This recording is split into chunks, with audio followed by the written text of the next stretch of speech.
सपा से सांसद अखिलेश यादव ने कहा कि दुनिया का ऐसा कौन देश होगा जहां इतने प्रकार के धर्म, विचारों और सोच के साथ लोग एक साथ मिलजुल कर रहते हैं। भारत ही वो भूमि है जहां पर हर मजहब के लोग प्यार से मिलजुल कर रहते हैं। अखिलेश ने भाईचारे को बढ़ावा देते हुए ये बात कही है। वहीं जब उनसे बिहार के सीएम नीतीश कुमार के राज्यसभा जाने को लेकर सवाल किया गया, तो इस सवाल का जवाब देते हुए अखिलेश यादव कहते हैं, जो लोग राजनीति को समझते हैं उन्हें पहले दिन से पता था कि बीजेपी यानी भारतीय जनता पार्टी ये कदम उठाएगी। हम तो उन्हें प्रधानमंत्री बनाना चाहते थे, उन्हें प्रधानमंत्री के पद से रिटायर होना देखना चाहते थे, लेकिन बीजेपी उन्हें राज्यसभा का मेंबर बनाकर रिटायर करना चाहती है। आगे वीडियो में उन्होंने क्या क्या कहा, सुनने के लिए वीडियो पूरा देखिए। मैं मौलाना साहब का धन्यवाद देना चाहता हूं कि रोज़ा इफ्तारी के बहाने हम सब लोग यहाँ पर रोज़ा इफ्तारी किए हैं और ये हमारे हिंदुस्तानियत की पहचान है कि हम एक दूसरे के त्योहार पर, एक दूसरे के सेलिब्रेशन में हम लोग शामिल होते हैं। यही हमारे देश की, भारत की हिंदुस्तानियत की पहचान है, जहाँ हमारी संस्कृति एक दूसरे से मिली जुली है। यही गंगा जमनी तहजीब है।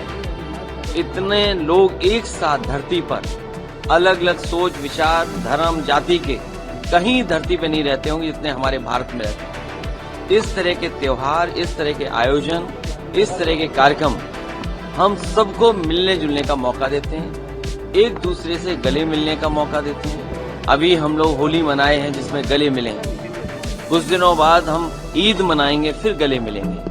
यही हमारे भारत की सबसे बड़ी पहचान है कि जहां हम सब मिलजुल करके एक साथ रहते हैं।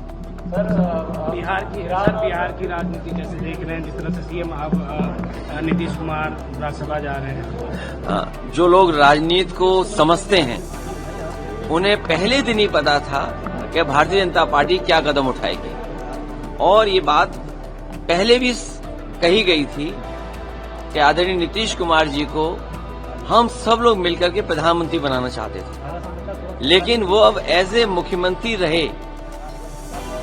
अब वो रिटायर होंगे राज्यसभा मेंबर के रूप में। हम तो चाहते थे कि प्रधानमंत्री के रूप में रिटायर हों, लेकिन अब वो राज्यसभा के मेंबर होकर के ही रिटायर हो जाएंगे। युद्ध के पक्ष में हम लोग नहीं हैं। समाजवादी पार्टी कभी युद्ध के पक्ष में नहीं रही है। युद्ध नुकसान करता है, युद्ध जाने लेता है। युद्ध के परिणाम हमेशा दुखदायी होते हैं, दुख पहुंचाते हैं। युद्ध के पक्ष में हम लोग नहीं हैं। प्रक्रिया आ चुकी है, मगर अभी तक के बीजेपी के बड़े नेताओं की कोई प्रक्रिया नहीं शोक दिखा रहे, अपना हंसी मजाक में लगे। कैसे देखते हैं ये विषय क्योंकि भारत सरकार पे ज्यादा है, लेकिन जब भारत सरकार ही चुप है तो मजबूरी में विपक्षी लोगों को अपनी पक्ष रखना पड़ रहा है, जहां भारत सरकार को अपना पक्ष रखना चाहिए। और इतनी कमजोर शायद सरकार कभी किसी ने नहीं देखी होगी। फार्मूला लेकर के आ रही है, ब्रह्मांड बता रही है, मैंने कहीं पढ़ा ही नहीं ट्रिपल एफ क्या है। ट्रिपल एस सरकार, संगठन और संघ। बहुत बच के रहना, बहुत सस्पिशियस लोग हैं ये, बहुत सीक्रेटिव काम करते हैं, बहुत सिलेक्टिव फैसले लेते हैं। तो इनका एसएस जो भी हो, हमने एसएस आपको बता दिया। अमेरिका ने विदेश नीति दी है कि जो है भारत देश का है। देखिए, विदेश नीति पे हमसे चर्चा मत कराओ। विदेश नीति जो दिख रही है वो नहीं है। अंदर ही अंदर कहां हाथ किससे मिले हुए किसी को नहीं पता। और कारोबार से हम लोग जुड़ गए हैं। कितने बड़े पैमाने पे हम कारोबार से जुड़े हैं। चीन से हम कितना कारोबार कर रहे हैं, फ्रांस से हम कितना कारोबार कर रहे हैं, रशिया से हम कारोबार कर रहे हैं, अमेरिका से हम कितना बड़ा कारोबार कर रहे हैं, यूरोप में हम कई देशों से फ्री ट्रेड एग्रीमेंट कर लिए हैं, पड़ोसी देशों से हमारे दूसरे तरह के संबंध हैं। इसलिए विदेश नीति और आर्थिक नीतियां साथ साथ चल रही हैं। तो ये सरकार ने जो आज है सरकार, इसने भारत देश को उलझा दिया है विदेश नीति में। शास्त्रीय समर्थन कर रहे हैं। बनारस में उन्होंने कहा है कि मैं स्वामी और उनके साथ में हूं, हालांकि 11 मार्च का आमंत्रण नहीं मिला है और एकांतवास पे जाना। मैं तो देश के सभी साधु संतों से और जितने भी हमारे पूजनीय गुरुजन हैं जो समय समय पे भारत की संस्कृति को आगे बढ़ाते हैं, वो सभी पूजनीय शंकराचार्य जी का समर्थन करें, क्योंकि आज अगर पूजनीय शंकराचार्य जी के साथ ये व्यवहार हुआ है तो कल किसी के साथ भी हो सकता है।